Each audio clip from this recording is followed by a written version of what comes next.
Today, on the request of one of my dear friends, I am doing this chapter with you, A Question of Trust by Victor Canning. Very interesting chapter, you are going to really enjoy it. And the theme, or whatever we come to know, the moral after reading the story is appearances are deceptive. Never go on appearances of people because they might deceive you. You know, I knew a man. I went to an office.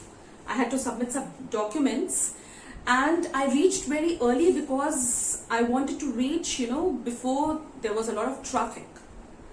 So I took the first metro early in the morning and reached there before the office had started, and I saw an old man, he was just in pajamas and a vest, not properly dressed, and he was working on the pots with the plants. He was gardening.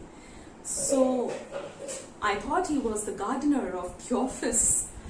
And I went and told him that I am so and so and I want to meet so and so person. So where do I go?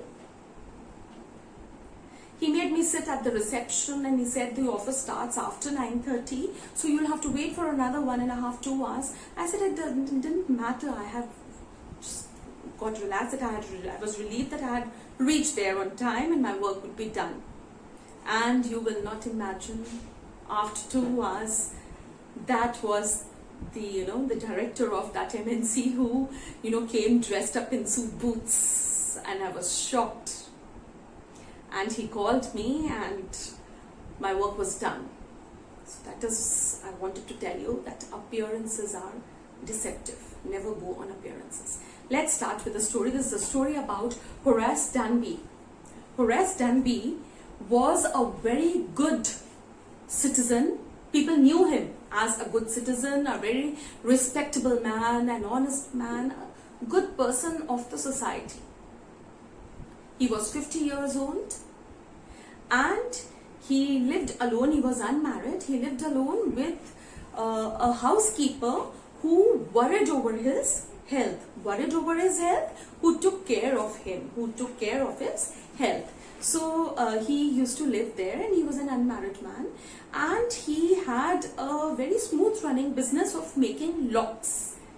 Lock and key. He used to make locks and he had 2 helpers to help him in this, this work of manufacturing the locks, and life was smooth. But the author says everything was good. He was a very respectable man, good citizen. People knew him as being a very nice man who lived a very comfortable life, but he says he was not very honest. And we'll see why the author says this. And one more thing I want to tell you, that this man had, he loved reading books, and he had love for books of a rare quality which were very expensive. And if you go to buy an expensive novel or expensive bestseller, any book, they cost you a lot. You have to be a rich man yourself to buy those expensive books. So, and he was fond of that, and for reading these expensive books, he used to rob houses. So that is why our author says that he was not as honest as people thought him to be. So he used to rob, and he tells us that there was a time, just once he was caught and imprisoned. That was 15 years back.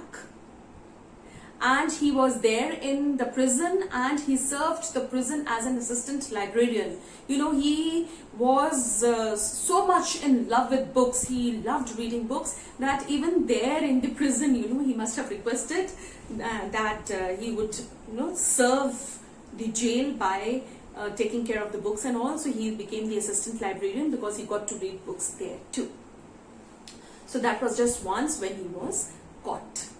So he tells us about an incident and he says that it was in July and the sun was shining brightly. July is a hot month, and the sun was shining brightly, and he, you know, before robbing a house, you have to do a lot of homework. You just can't go and, you know, break into a house, rob their things. You have to study the house, its wirings, its rooms, everything you should know about it, and about the inmates, the people who are staying there in the house. You should know how many servants, how many people in the house, member of the family, and when they come, when they go. You know, these robbers are, you know, they have to do a lot of homework before that. So he says that he had been working on this, you know, this so-called project of robbing the house for 2 weeks, and this area that he was going to rob was in Shotover Grange. Alright, and he also tells us that this house, you know, it was built, it was a very nice, big, nice house, and a bungalow type of a house. And you know, when people, you know, when their houses are well made, and you know, the interior is very beautiful, what people do, they you know, get it photo shooted and published in the magazine. So he had seen about this house in the magazine also, and he knew a lot about this house. So after a lot of homework of 2 weeks, he decided on a day, and that was the day when he knew that the family was in London. The family members were in London, so no family member was there.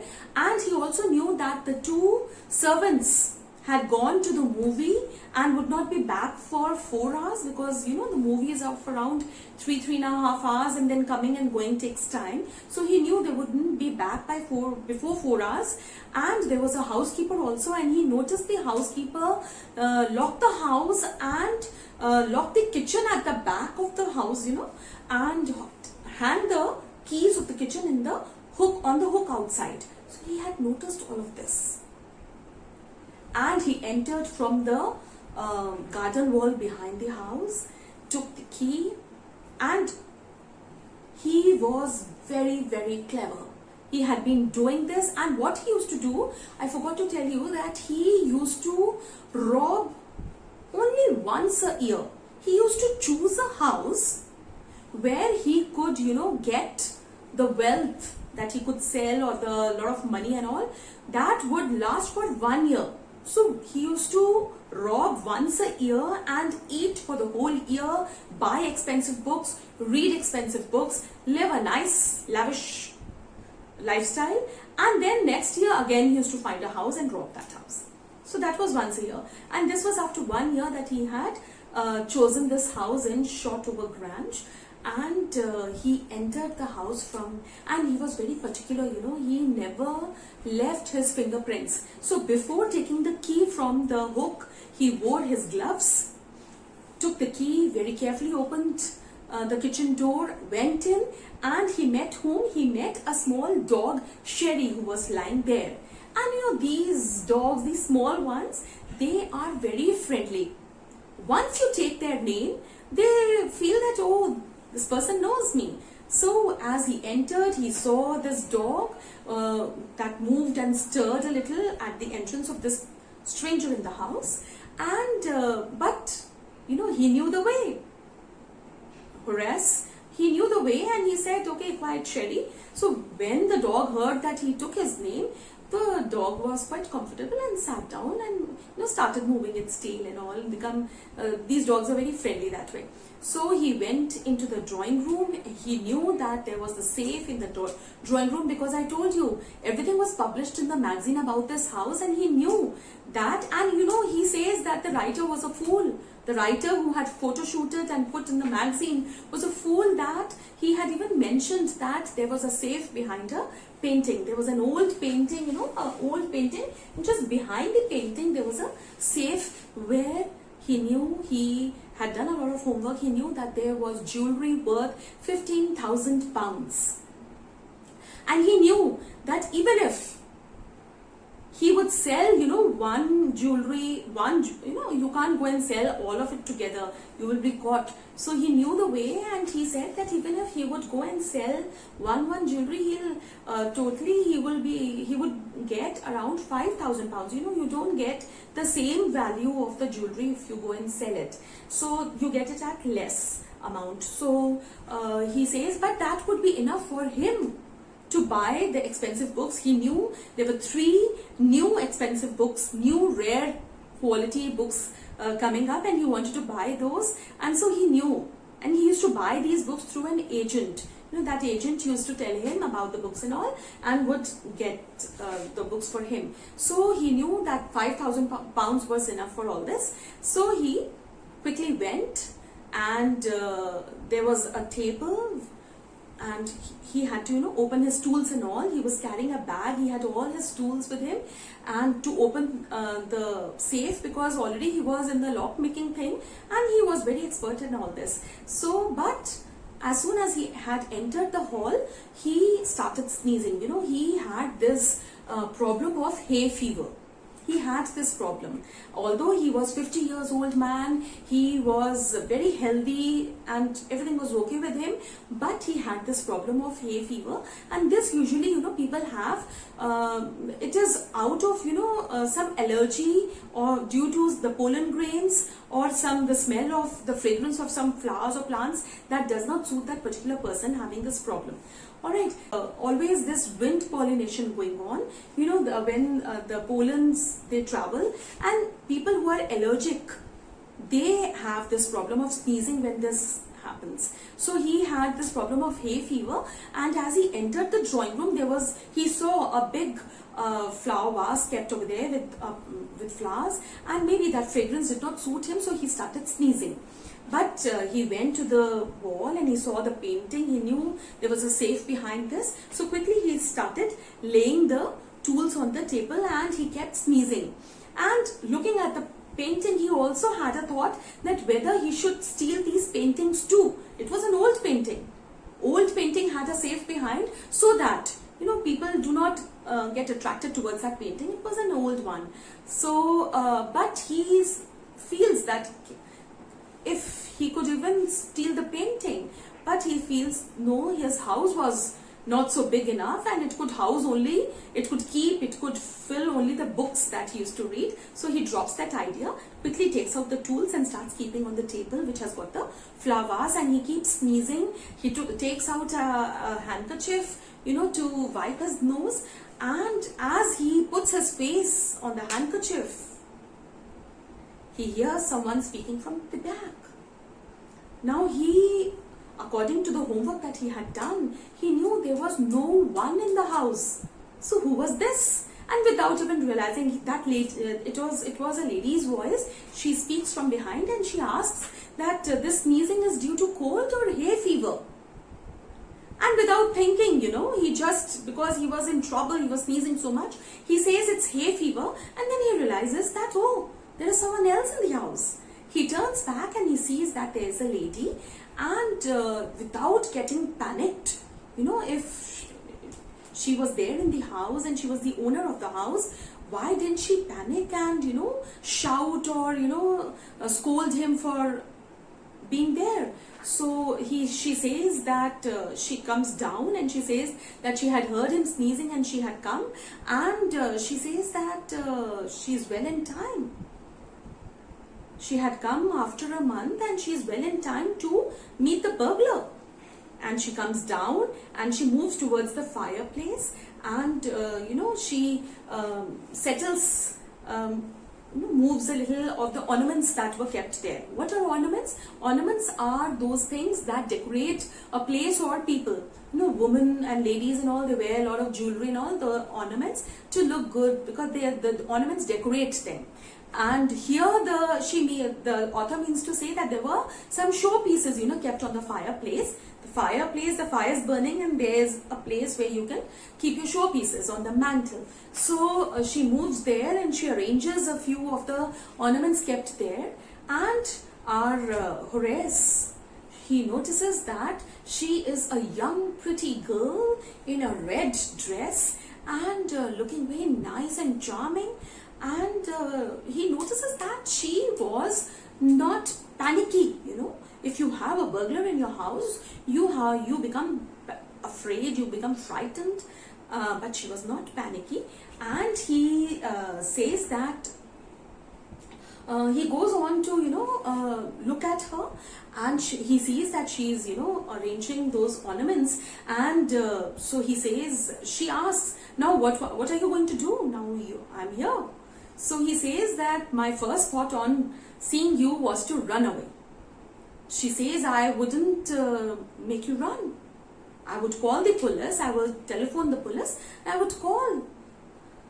And I forgot to tell you, when he had entered and he wanted to, he was arranging his tools, the first thing that he had done was to cut the wire of the alarm, the safe alarm. So that wires had been cut. Alright, so now she says that I wouldn't make you run because I would call the police and you would be caught. So he sees that this lady is not panicky, and she's a little amused and talking in a different way that he had not expected. So he says that he would not let her telephone, because before running he would cut the telephone wires also, and he would make sure, he would do something and make sure that this lady would not call for at least a few hours till the time he would run away. So she asks him, so what would you do? How would you make sure? Would you hurt me? So then he sees that she is a little amused and not getting panicky. So if he could deal her with the right way, he could run away from here. So he says, no, I did not want to. I was just trying to frighten you. I'm not going to hurt you. It was just, I was going to frighten you, but I want you, I beg, I want you to let me go, be nice, and just let me go and feel that nothing has happened. So he says, I will promise not to do this type of thing again, just let me go. So what did the lady say? The lady said, no. How can I let a person go who is a threat to the society? Society must be protected from burglars like you. So he tells, I'm not a threat to the society. I don't rob the poor. He says, I rob only the people who I know have got a lot. I rob the rich. And I rob for a reason. And he says that he says that I'm not a threat to the society. Moreover, he also mentions one thing, is that he hated prisons. He said that I am not a threat to society because I do not rob the poor. I rob only the people who have a lot. Secondly, I rob for a reason. We all know what the reason is. He doesn't mention his reason there. We know that he used to buy those expensive books, so he used to rob. And he says that I hate talking of prison or just the thought of the prison. So she says that, okay, you do not like to, don't want to go to prison. So he, he begs, and she's enjoying this moment. He begs that he wanted to go, and she should let him go, and he would not rob and just go away, and she should forget about it. So she says that, no, before going, I want you to do something. And she says that what happens is that she, she's planning something. She doesn't get panicky, and she goes towards this, there's a table, and it has got a silver box kept on it with a lot of cigarettes. She opens that silver box. She just takes out the cigarette, and our Horace, because he is begging, he is just wants to go. He doesn't want to get caught and doesn't want to get imprisoned. So he, what he does? He takes out his gloves, quickly takes out his lighter and offers her the lighter very nicely and says, take the lighter, light your cigarette, but let me go. So she acts very smart, and she says that I am here, and my husband, before leaving London, my husband wanted me to remove all the jewelry from the safe and deposit it in the bank. Bank is safer. So, but she had not been able to do so, and She wanted some of the jewelry for the night because she was going on a party. But so Horace gets her and he says, okay, so you have forgotten the number of the safe and you want me to open the safe. So she was exactly going to say the same thing, and she says that yes, I have forgotten, and but Horace says that I don't know the number, so I'll have to break the whole locker.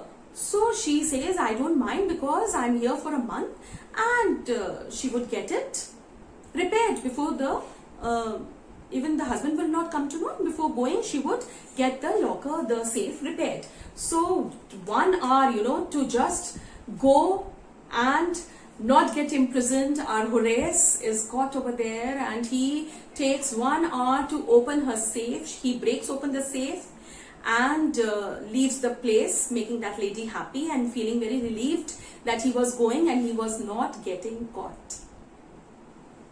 But one mistake he makes. He had taken off his gloves. So the whole safe had his fingerprints. But he still didn't realize this, and he leaves the place and goes home.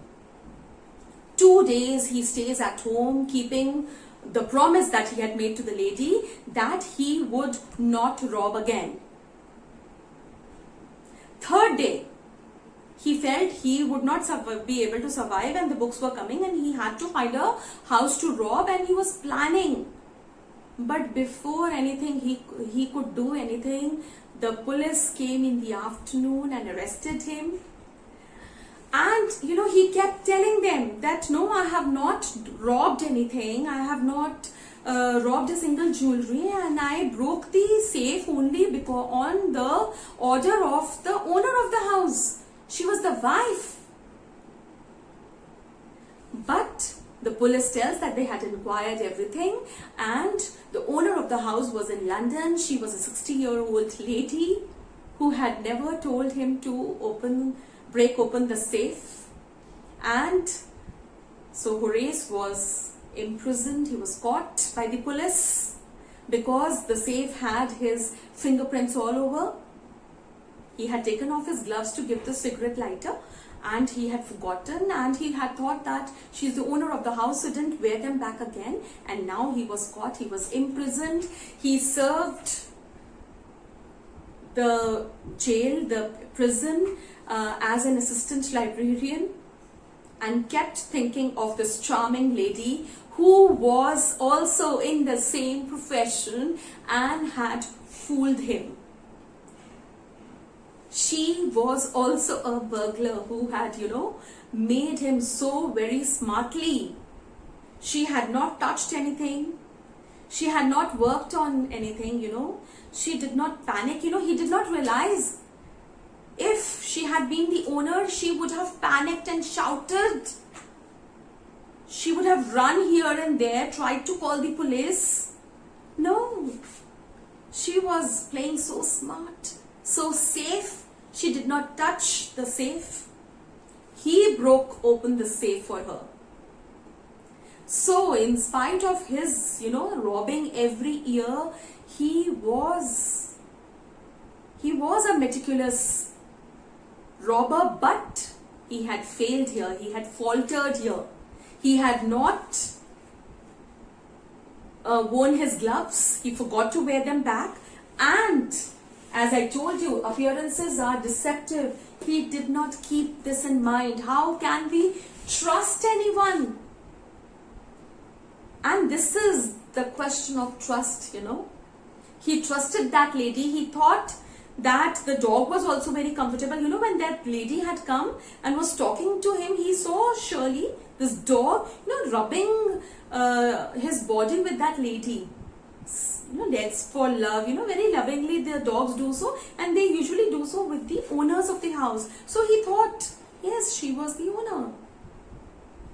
He didn't realize that this dog was also very quiet with him too. So maybe he didn't think about that. And appearances are deceptive. Never go on appearances. She was such a pretty young lady. She did not get panic. She was, very smartly, she played the whole thing. She made him break the locker. She robbed all the jewelry and disappeared, and he was caught because of the fingerprints. This was really an interesting story, and I have covered every point of it. Read your books. You will really enjoy it. This thriller, the suspense is really nice. And if you have any problem, please put it in the comment section, or you can even mail it to me. And yes, please, I want you to subscribe my channel, and if you have not, please do so. Tell your friends and relatives also, and from all the phones that are kept in your house, please do so. Take good care of yourself. Goodbye.